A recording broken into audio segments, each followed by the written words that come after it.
For real. Say the TV stand for tracks and vocals. You know this is easier than 1, 2, 3.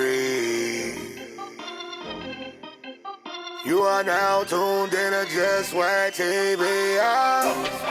Just Whack TV. Mash. Alright.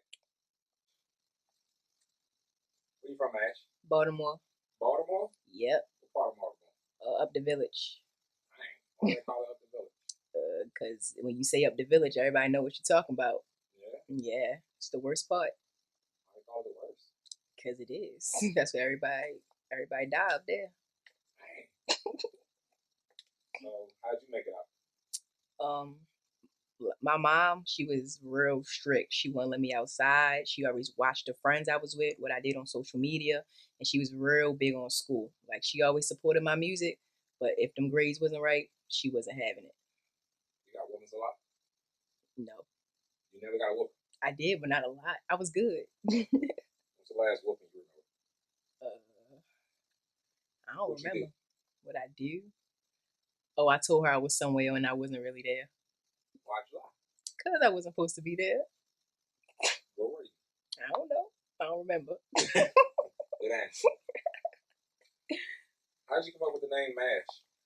When I was born, I was white with brown hair, mashed potatoes and gravy. So my whole family called me mashed potato. And it just stuck.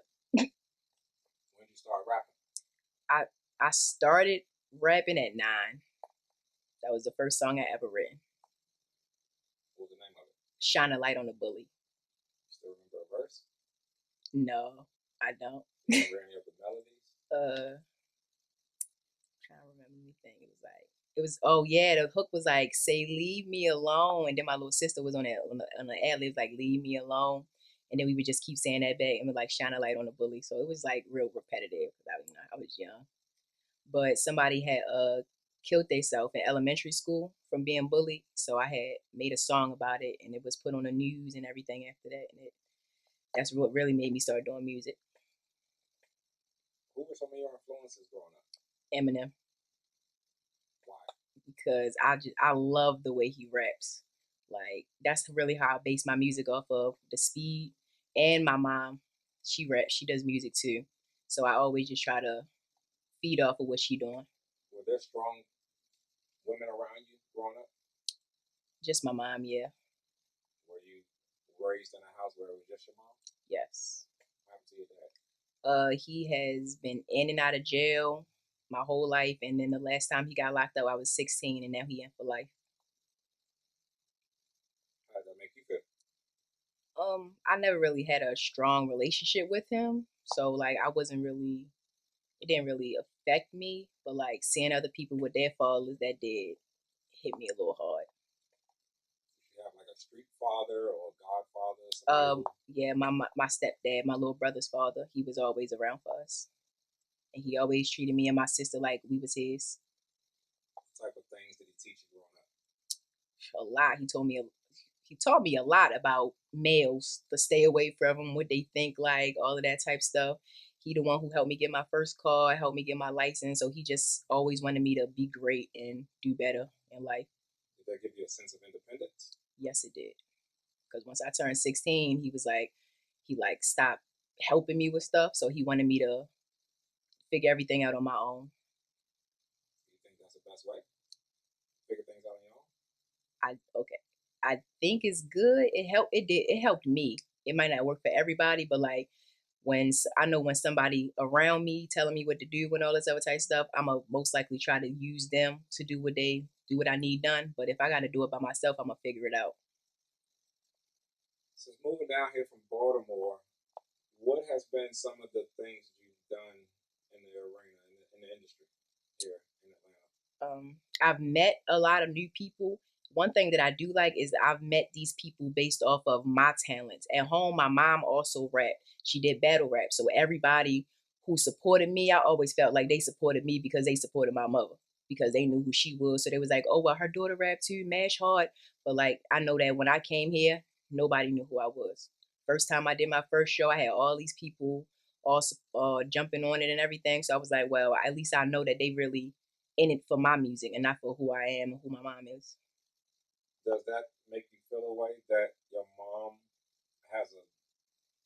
guess, a history and you kind of live in that shadow?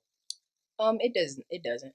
Because from now, I already did more than she has done, and that's all she ever really wanted. Because she told me if I'm gonna do it, take it serious, and I've done more than she has did. But I love that she started it, and like, and yeah, Why not battle rap? why not? That's what I started with. Okay. So So how'd you do there? good. But before I turned 18, my first couple of battles, my mom didn't want me cussing or like watching what I said. And a lot of people didn't want to battle me because I was the youngest one and it was all males and like the type of stuff they talk about, they didn't really want to say it to me. But once I turned 18 and I did my final battle in pit fights, then a lot of people seen that I had a lot of talent and I can really battle. But after that last battle was when I came down here. So do you want to continue battle rapping? I do. I prefer battle rapping over writing music. Why? Because I like talking shit. I'm real good at it. And I like punching. So people tell me a lot of my music I can't all my rhymes can't be punch lines. I gotta learn to rap a certain way to the beat, how everybody else is. But I'm like, I'm so used to battle rapping, slowing my stuff down, speeding it up, talking a certain way. I just prefer that. Do you have a closing punchline that you do? I know that some people have opening punchlines. You have people like T-Rex that'll do, grown man bars. Some you got to deal with, no matter how much of them fabricated lines, it couldn't equal up to this real shit. So you got a lot of people who have like punchlines like that. Do you have like a famous punchline that you're good for? Say something about me and my team. The first one I did, my mom, she was in a battle against some female named Miss Queen, and she had choked in the battle. So I jumped in, and the first line I said was, "Say something about me and my team," and then like the whole crowd just went crazy. Then I did a battle again, and my little sister jumped in. First line she said, "Say something about me and my team." Then I did another battle. I had all my homegirls behind me. We all stopped. Everybody said it. Say something about me and my team. So that's one line everybody know. All right, I like that. What can you say that you have done to be a better sister to your little sister? I I make sure she learns from my mistakes because it's a lot of things that I've done and I know I got in trouble for, and I'm like, you know how mommy is, so like watch this. And I know usually every time she about to do something she knows she's not supposed to do, she'll call me first, and I like think about it. If you're gonna do this gonna happen, that's gonna happen. So just make sure she think about everything she doing before she do it, especially since I'm not there now. How old are you? I'm 19. All right. College? Yes. College. AMU, American Military University.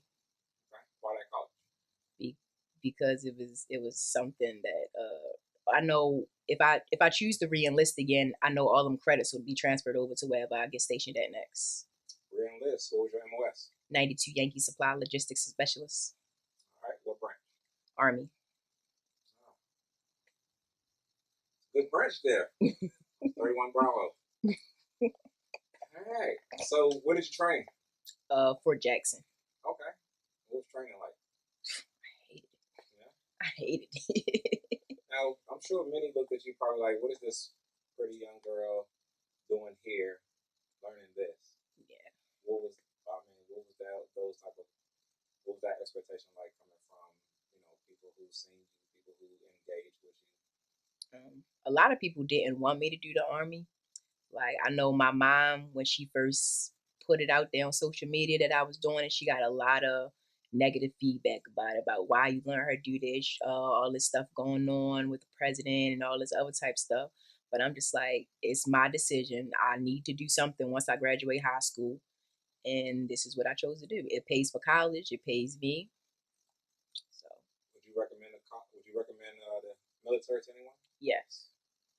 I would. It's if you want a steady career in something, this is something good, and you can choose whatever you want to do. You can go to school for free, travel, meet so many different people from so many different places, and learn so much stuff. It's a great experience. Speaking of all the people you've met, I've seen you around people like Mike Veazey, who happened to be associated with Lil Boosie. I've seen you performing on Rap City ATL. What has that been like, being around certain people and them helping you out with your journey in the industry here? It's been real good. Just knowing that they really support me in what I do and really think that I have a chance of pushing my music further. Because when I was home, I never really took music serious because it wasn't a lot of people who was like, well, you're gonna do good at this, you're gonna do good at that. So like being here and knowing that all these people really think that I can do something with my music really boosts my confidence a lot with my music. Do you feel like you're it? I do. Any female step in front of you, it? Yeah. I'm ready. Cause I feel like I'm not an average female artist. What you gonna give the game that the game missed? So much like I feel like I can change it because most females, all y'all talk, everybody talking about sex sells. That's not the only thing. Like you can talk about so much other stuff, you just don't choose to. You just want to do what's in right now to make it. If I'm gonna make it in music, I want to do it based off of what I want to rap about, not what everybody else wants to hear. Fair enough. Man, thank you so much for being on Just Swag TV's The Block. Any last shout outs, anything that you would like to say to the females? I love having females on the show because it gives ladies an opportunity to speak to the other females out there who are listening, who are out there, who are starving artists, who are starting out, who are trying to make a way, who are saying that they want to be where you are in that position, higher. What is your advice to somebody who's trying to get there? Just write what you feel, how you feel. Don't let nobody change what you're doing. Everybody right now wants me to be able to rap slower or do what everybody else doing, do like a club beat or stuff like that. No, I rap the way I rap and I'm going to continue to. If that's not good enough, then forget it. There it is. Mash, how can people contact you? How can people get in contact with you and book you? You can hit me up on Instagram at 1RealMash, the number 1 Real Mash. Yeah. Yeah. But look, man, Mash, thank you so much for coming through Just Swag TV, The Block. Just Swag TV.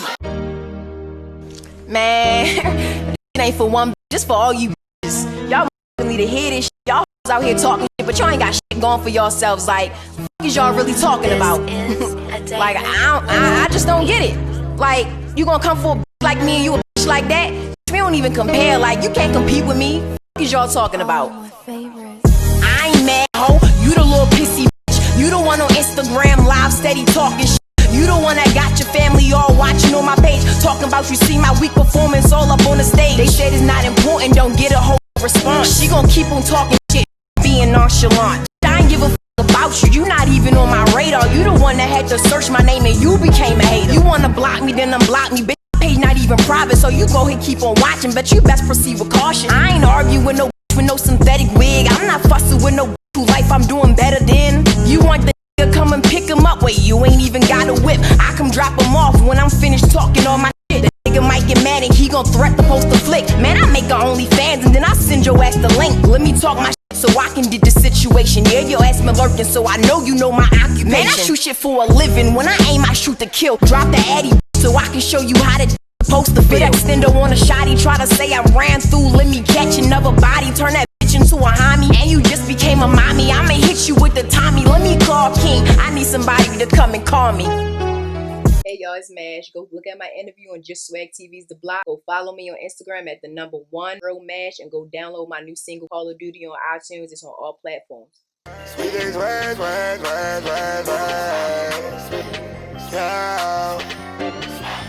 Just Swag TV.